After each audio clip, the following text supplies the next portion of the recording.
एक मित्र ने मुझसे पूछा कि मैंने कल कहा कि अतीत में ऐसे शिक्षक हुए हैं जिन्होंने जीवन को असार बताया। उन मित्र ने कहा कि जीवन को असार किसी ने नहीं बताया, संसार को असार बताया है। संसार को भी असार बताया हो तो गलत बताया है। संसार असार नहीं है। संसार को देखने की दृष्टि गलत हो तो संसार असार दिखाई पड़ेगा। संसार को देखने की दृष्टि सम्यक हो तो संसार ही प्रभु के रूप में परिवर्तन हो जाता है। दृष्टि ही गलत हो सकती है और कुछ भी गलत नहीं है, लेकिन आदमी की पुरानी आदत है और वह यह है कि दोष कभी अपने ऊपर नहीं लेना चाहता। दोष सदा किसी और पर डाल देना चाहता है। संसार असार है यह कहना सुविधापूर्ण मालूम होता है, बजाय इसके कि मेरी दृष्टि अंधी है, मेरी दृष्टि गलत है। संसार को असार कहने से मुझे स्वयं को नहीं बदलना पड़ता, लेकिन मेरे देखने का ढंग गलत है तो मुझे स्वयं को बदलने की ज़रूरत आ जाती है। एक छोटी सी कहानी मैं आपको समझाने की कोशिश करता हूँ। एक गांव में सुबह सूरज निकलता था और एक घुड़सवार आकर गांव के बाहर गांव के द्वार पर आकर रुका। द्वार पर बैठे हुए एक बूढ़े आदमी से उसने पूछा कि मैं एक बात जानना चाहता हूँ, इस गांव के लोग कैसे हैं? मैंने अपना पुराना गांव छोड़ दिया है और मैं अब नए गांव की तलाश में हूँ जहाँ मैं निवास कर सकूँ। मैं जानना चाहता हूँ इस गांव के लोग कैसे हैं, यह गांव कैसा है। अगर यह गांव अच्छा हो तो मैं यहाँ बस जाऊँ। उस बूढ़े ने उस घुड़सवार को नीचे से ऊपर तक गौर से देखा और फिर कहा कि इस प्रश्न का उत्तर मैं तभी दे सकता हूँ जब मेरे एक प्रश्न का उत्तर आप पहले दें। मैं जानना चाहता हूँ कि उस गांव के लोग कैसे थे जिसे आपने छोड़ दिया। यह बात सुनते ही उस आदमी की आंखें क्रोध के अंगारों से भर गई और उसने कहा कि उस दुष्ट गांव का स्मरण भी न दिलाना मुझे। उस गांव से बदतर लोग जमीन पर कहीं भी नहीं हो सकते।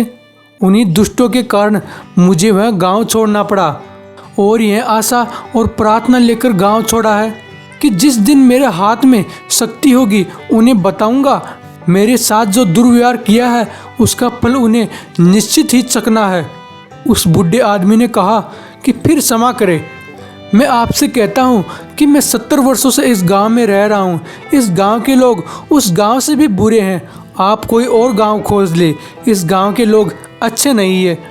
वह घुड़सवार जा भी नहीं पाया था कि पीछे से एक बैलगाड़ी आकर रुकी और उसमें सवार आदमी ने पूछा कि बाबा, क्या मैं पूछ सकता हूँ इस गांव के लोग कैसे हैं? मैंने अपना गांव छोड़ दिया है। उस बूढ़े ने कहा, बड़े आश्चर्य की बात है, बड़े संयोग की बात है।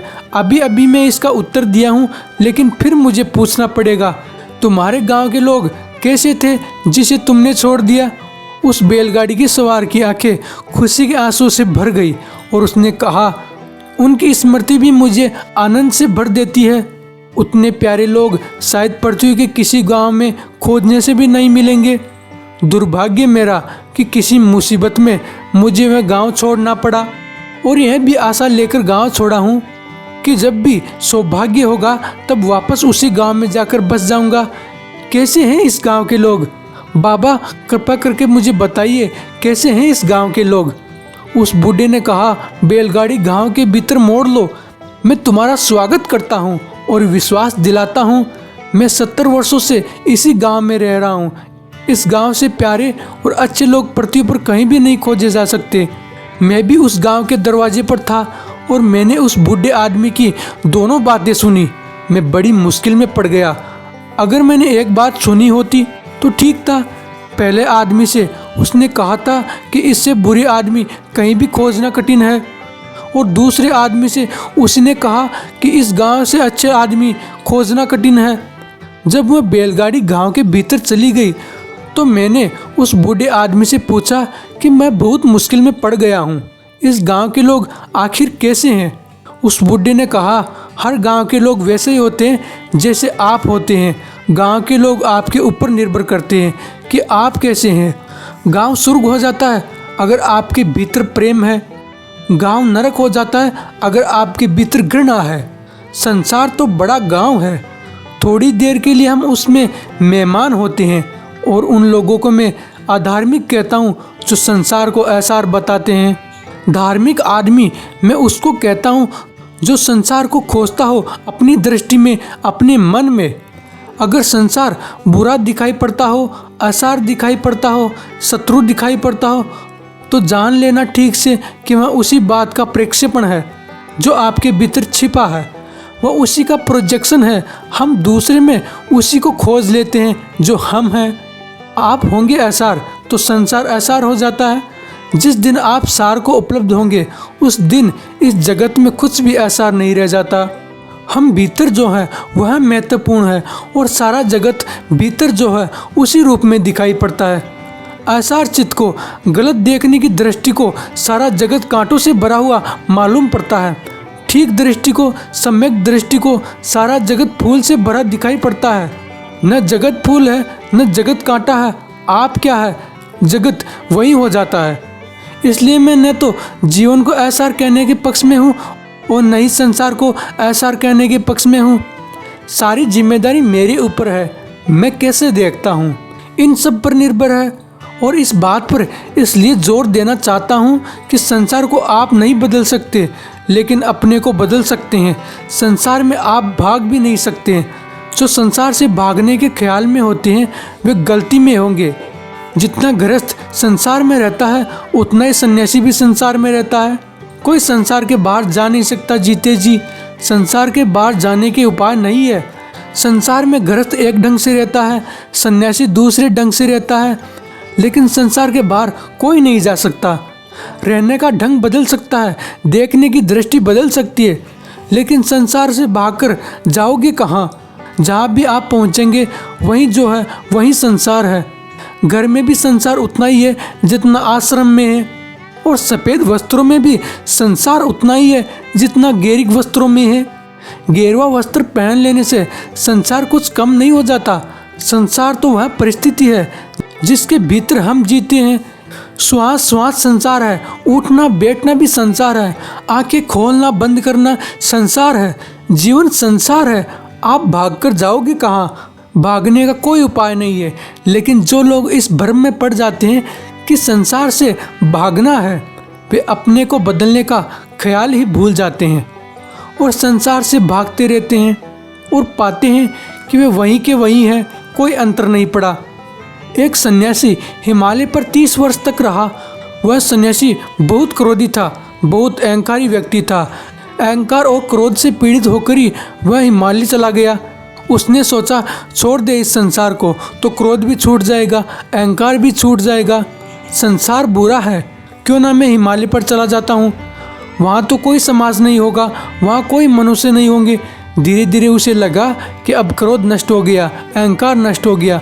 असल में मनुष्य न तो हमारे भीतर जो है उसके प्रकट होने से द्वार बंद हो जाते हैं, वह जो भीतर है नष्ट नहीं होगा। एक कुएं में पानी भरा होता है, पानी को बाहर निकालने के लिए बाल्टी और रस्सी चाहिए।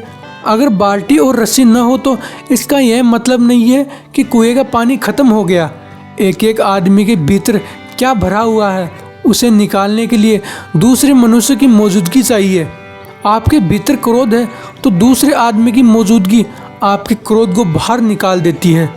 दूसरे आदमी की मौजूदगी रस्सी और बाल्टी का काम करती है। लेकिन अगर दूसरा आदमी मौजूद नहीं है तो आपके कुएं में जो भी भरा है, क्रोध, अहंकार या जो भी है, वह निकलता नहीं, वह भीतर ही पड़ा रहता है। उससे यह भ्रम पैदा होता है कि मेरा क्रोध समाप्त हो गया। वह सन्यासी 30 वर्ष हिमालय के एकांत में उस आदमी को पक्का विश्वास आ गया कि अब न क्रोध है न अहंकार है। धीरे धीरे उसकी कीर्ति नीचे पहाड़ों पर उतरने लगी।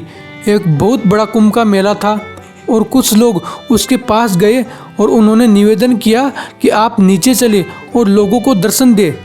उसने भी सोचा कि अब तो क्रोध को जीत लिया, अहंकार को जीत लिया, अब चलूँ, अब कोई हर्ज नहीं है। वह उन लोगों के साथ पहाड़ से नीचे उतरने लगा। मेले में तो लाखों लोग थे। जब वह मेले की भीड़ में अंदर चलने लगा, भीड़ भड़ाका था, भारी भीड़ थी। पागल की तरह लोग इधर उधर भाग रहे थे और उसे कोई पहचानता नहीं था।